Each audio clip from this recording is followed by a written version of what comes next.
हरि ओम।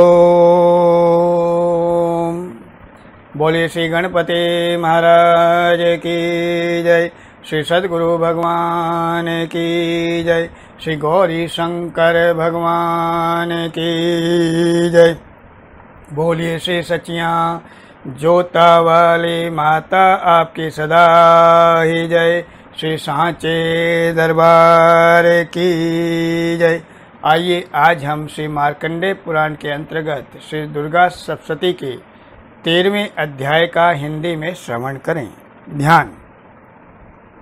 जो उदय काल के सूर्य मंडल की सी कांति धारण करने वाली हैं, जिनके 4 भुजाएं और 3 नेत्र हैं तथा जो अपने हाथों में पाश, अंकुश, वर एवं अभय की मुद्रा धारण किए रहती हैं, उन शिवा देवी का मैं ध्यान करता हूँ। ऋषि कहते हैं, राजन, इस प्रकार मैंने तुमसे देवी के उत्तम महात्म्य का वर्णन किया जो इस जगत को धारण करती हैं। उन देवी का ऐसा ही प्रभाव है। वे ही विद्या ज्ञान उत्पन्न करती हैं। भगवान विष्णु की माया स्वरूपा उन भगवती के द्वारा ही तुम ये वैश्य तथा अन्यान्य विवेकी जन मोहित होते हैं, मोहित हुए हैं तथा आगे भी मोहित होंगे। महाराज, तुम उन्हीं परमेश्वरी की शरण में जाओ। आराधना करने पर वे ही मनुष्यों को भोग, स्वर्ग तथा मोक्ष प्रदान करती हैं। मार्कंडेय जी कहते हैं, क्रोष्टुक जी मेधा मुनि के ये वचन सुनकर राजा सुरथ ने उत्तम व्रत का पालन करने वाले उन महाभाग महर्षि को प्रणाम किया। वे अत्यंत ममता और राज्य प्रहरण से बहुत खिन्न हो चुके थे। महामुने, इसलिए विरक्त होकर वे राजा तथा वैश्य तत्काल तपस्या को चले गए और वे जगदम्बा के दर्शन के लिए नदी के तट पर रहकर तपस्या करने लगे। वे वैश्य उत्तम देवी सूक्त का जप करते हुए तपस्या में प्रवृत्त हुए। वे दोनों नदी के तट पर देवी की मिट्टी की मूर्ति बनाकर पुष्प, धूप और हवन आदि के द्वारा उनकी आराधना करने लगे। उन्होंने पहले तो आहार को धीरे धीरे कम किया, फिर बिल्कुल निराहार रहकर देवी में ही मन लगाए एकाग्रता पूर्वक उनका चिंतन आरंभ किया। वे दोनों अपने शरीर के रक्त से प्रोक्षित बलि देते हुए लगातार 3 वर्ष तक संयम पूर्वक आराधना करते रहे। इस पर प्रसन्न होकर जगत को धारण करने वाली चंडिका देवी ने प्रत्यक्ष दर्शन देकर कहा। देवी बोली, राजन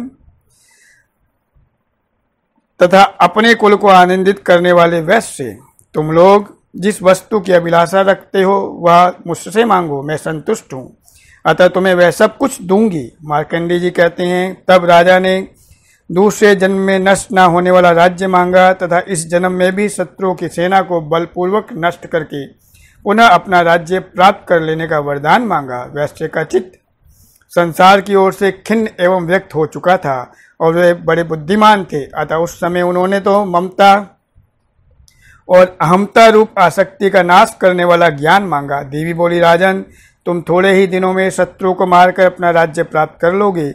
अब वहां तुम्हारा राज्य स्थिर रहेगा। फिर मृत्यु के पश्चात तुम भगवान विवस्वान सूर्य के अंश से जन्म लेकर इस पृथ्वी पर श्रावणिक मनु के नाम से विख्यात होगे।